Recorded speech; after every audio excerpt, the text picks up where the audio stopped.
are they're leaning in. Or what? They're leaning into woke. Hardcore.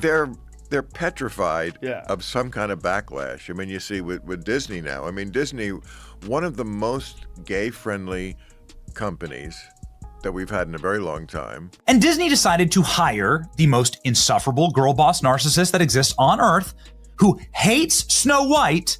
Movie companies are going to look at her and they're going to say box office poison. And a lot of this is due to her behavior leading up to the film's release. There's a big focus on her love story with a guy who literally stalks her. Yeah. Weird. The live-action adaptation of Snow White ultimately arrived in theaters under a cloud of extraordinary negative buzz, an atmosphere that had been building since Disney unveiled its initial teasers. Once the film hit screens worldwide, audience reactions confirmed that the critical reception was just as grim as the trailers had suggested. Online platforms teemed with overwhelmingly negative ratings, dwarfing any pockets of positivity. So with Snow White, let's go through this, right? There's no prince. Woman doesn't need a prince. Oh, Lord. Really? Okay, good luck back then. Much of this resentment seemed aimed at Disney itself, a studio whose reputation was already under pressure before this film's debut. The turmoil surrounding Snow White illustrated a larger uncertainty about whether Disney could still blend its hallmark of enchanting visuals and endearing narratives with what modern diverse audiences expect. After watching the final product, observers concluded that the key strength of these classic stories... It doesn't need a prince to save her, and not surrounded by 7 weird people. Oh, okay, just CGI fictional goblins, I guess. Their power to resonate across generations had been overshadowed by the film's new direction. Many also questioned the studio's reliance on advanced technology in places where a more genuine human touch might have preserved the original's essence. Post-release discussions repeatedly framed Snow White as a cautionary example of how one of Disney's most cherished classics can become a lightning rod for everything audiences find problematic about the company's current approach. To go out and badmouth everybody and talk smack about, older movies in the same franchise, the canon story, I guess? Yeah. I don't know, dude. I feel like they would have had better control over that. While the 1930s animated version is widely regarded as a masterpiece, this remake felt disconnected from the spirit that once charmed fans of all ages. Critics argued that Disney, in trying to modernize the story, diminished the qualities that made it universally appealing for decades. The film's over-reliance on digital wizardry, rather than practical or performance-based elements, highlighted a broader question about whether Disney remained capable of fusing its legacy of awe-inspiring visuals. This girl took the money and then decided that she wanted to go out there and, you know what, I'm going to take my stand. Well, you should have made that stand before you took the money to promote a film, because that's not in line with your job description. And heartfelt storytelling with contemporary viewer demands. As box office reports and social media commentary began to roll in, it became clear that the film's changes had not won over the masses. For many, the heavy use of technology stood in stark contrast to the timeless heart that defined the original. A pivotal sticking point was Disney's handling of the Seven Dwarfs, characters who have been integral to the original story's charm. Right. I think this is their policies coming back to bite them. They went woke. Yeah. She went out and said stuff woke that was going to hurt the film. They couldn't come out and go against her, because then you're going after somebody for saying what you say you believe. According to critics, that choice created a hollow sense of spectacle, undermining the goal of a live-action retelling. While the 1930s Snow White was loved for its enchanting animation, this new iteration simply traded hand-drawn charm for CGI stand-ins that lacked warmth and emotional resonance. Audience complaints, echoed by dismal box office returns, bolster the sense that Disney may have lost touch with the very magic that once made a cornerstone of family entertainment. But at the same time, I think going forward, they're going to be like, hey, shut up. Yeah. Tight-lipped. Otherwise, guess what? We're clawing back some money. Yeah. This would have been a lot better if they, had a strong male along with her. By the time the first teaser and clips had circulated online, many potential viewers were already skeptical. When they finally saw the entire film, those suspicions merely intensified. Rachel Zegler's portrayal of Snow White became a lightning rod. Initially, people were intrigued by her casting, yet as she made public statements during a long press cycle, doubts crystallized. She repeatedly dismissed the older animated films. I think they could have done all that woke shit. You want to cut woke? They could have done all that still. And as long as she had gone out and been like, we just have a different story. I like the old story, but we're doing a different one this time. You're probably right. The backlash would have been 10 times. Yes. You're probably right. Describing it as outdated and scoffing at the romantic tenor typical of its era. For a sizable faction of fans, these remarks reflected a fundamental disrespect for the creation that laid the foundation for Disney's cinematic legacy. It didn't help that Disney let Zegler's remarks stand largely unchallenged, leaving faithful admirers feeling abandoned rather than spurring a nuanced conversation.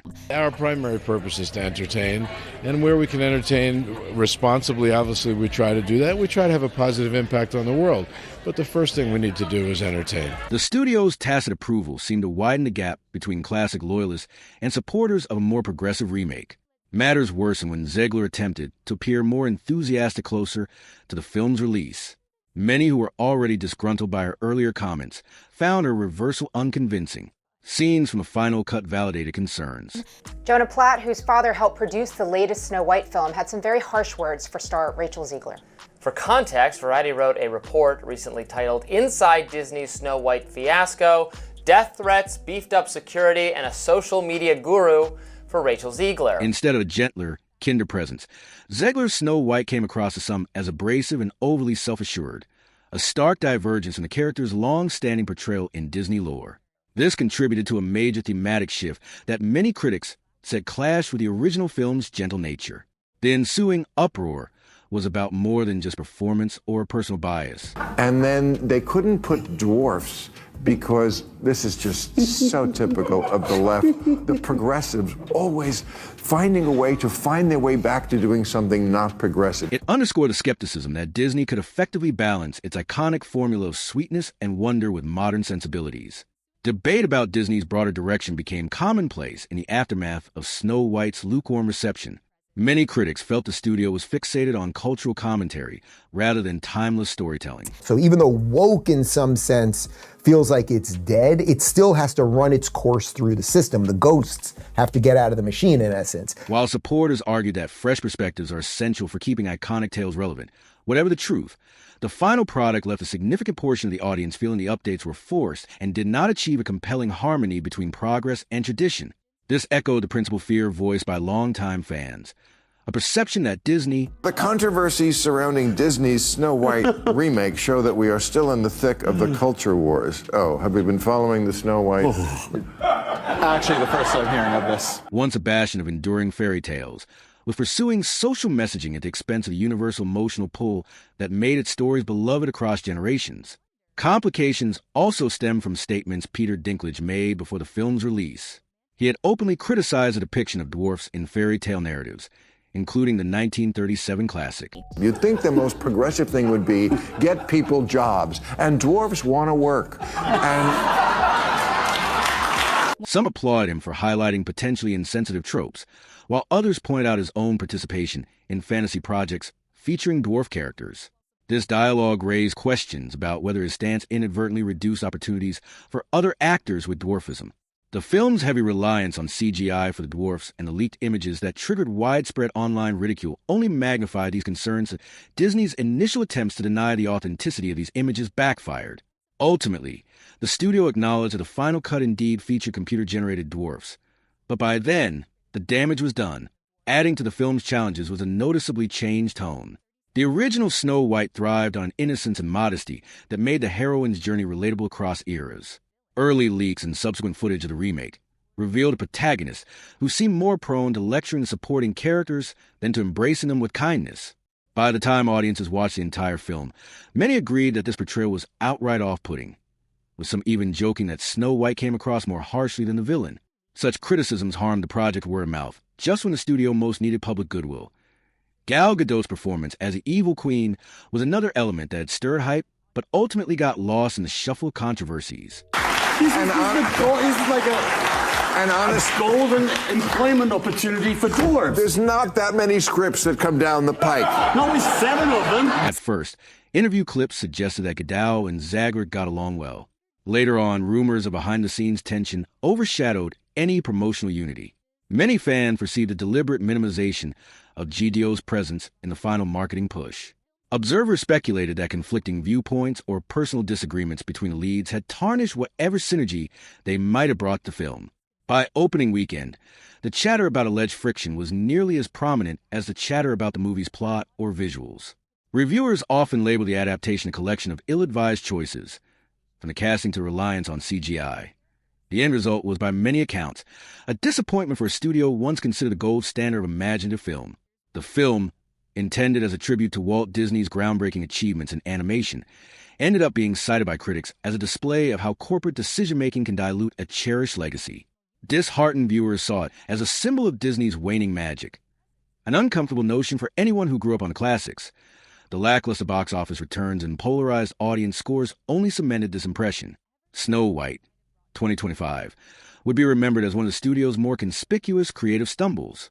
Looking beyond the specific production, many wondered if Disney might eventually respond to criticism by adjusting its broader strategy. I think it was Peter Dinklage said, this is, this is not right.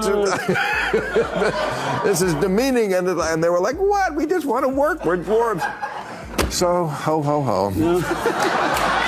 Anyway. Indeed, the heightened scrutiny on Snow White left the company at a crossroads. Would it continue to reinterpret old favorites through modern lenses at the risk of alienating audiences who cherish the timeless traits of the originals? Or would it find a more balanced route, offering incremental updates that respect the original narratives? For now, the studio hasn't confirmed any drastic changes, but industry insiders suspect that the feedback from Snow White may eventually prompt more thoughtful adaptation choices down the line. Fans were markedly split on whether the attempt to reframe Snow White for a new generation was necessary or merely opportunistic. Some believe the fundamental premise needed an update to align with current values, but the result lacked an organic feel. Others argued that radical alterations risk severing the link between the classic story and the emotional resonance it built over nearly a century. This divide was exemplified not only in social media discussions, but also in everyday conversations among families and friends, many of whom share a deep nostalgia for the 1937 film. For creators tasked with revamping age-old narratives, Snow White became a reminder of how delicate such efforts can be. While Walt Disney's early adaptations took creative liberties with existing folklore, they didn't fracture the essence that resonated with people. In contrast, critics of the latest film claimed it tried to retrofit too many new ideals all at once, thereby undermining the innocence and universal charm of the original.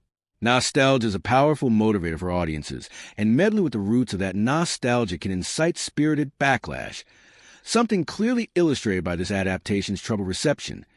Disney executives found themselves balancing competing factors: profits, diversity and representation imperatives, public relations, and a desire for prestige.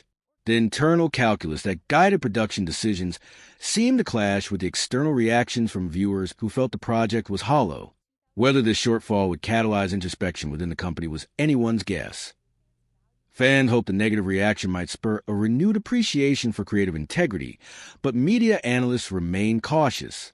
Studios often wait to see how streaming and international markets respond before making any definitive changes to their strategies. Many longtime Disney enthusiasts, meanwhile, simply hope the studio could recapture its earlier flair for crafting uplifting and timeless tales. They noted that not every vintage property must be heavily modernized. Sometimes, staying true to core themes and narrative arcs can bridge generational gaps more effectively than forcing contemporary angles. Thoughtful, carefully integrated updates can refresh a beloved story without erasing its essence. However, the public's lukewarm reception to Snow White hinted that the new film's revisions felt more like heavy-handed remodeling than respectful refinement. In the grander scheme of things, the Snow White remake emerged as a symbol of the challenges that come with updating classics in the modern era. It propelled conversations about balancing nostalgia with social evolution, corporate responsibilities with audience expectations, and advanced technology with organic storytelling. As the box office dust settled and streaming data trickled in, both critics and viewers wondered whether the film's failure to meet high standards would inspire genuine adjustments to Disney's creative pipeline or merely trigger cosmetic changes. In the weeks following its theatrical run, Snow White was examined through every possible angle. Analysts debated whether a different approach to the dwarfs might have softened the backlash. Others insisted that a gentler lead performance, one more in line with the original Snow White's kindness, would have made a crucial difference in audience perception. Still others pointed to the marketing campaign, including the teasers that drew a barrage of negative online reactions, as a sign that Disney had misread its core demographic. For global viewers, Snow White also underscored the challenges of tailoring iconic narratives to fit changing cultural contexts. The universal language of fairy tales should, in theory, unite audiences with shared themes of bravery, love, and hope. Yet critics claim that pushing certain contemporary norms too aggressively might strip away the cross-generational enchantment that helped Disney's earlier works transcend international boundaries, that is, territories where the original was especially beloved. Fans expressed disappointment at seeing a cherished piece of shared heritage reconstructed in ways they found jarring or superficial. Industry insiders stress that navigating these complexities is a formidable task. Modern studios must account for evolving social values and heightened sensitivity around representation, but they also risk unraveling the timeless allure that forms the backbone of classic fairy tales. They suggested that more nuanced, respectful changes, ones that integrate new perspectives without dismissing the original text, might have yielded a smoother reception. Audiences, they argued, can adapt to changes if they're introduced thoughtfully rather than as a sweeping, seemingly obligatory rework. Social media discussions captured how deeply people remain attached to Disney's legacy. Many recounted memories of watching the 1937 Snow White in childhood, describing how the magical blend of music, art, and moral lessons shaped their imagination, while altering those elements too radically. The 2025 adaptation appeared to fracture that connection.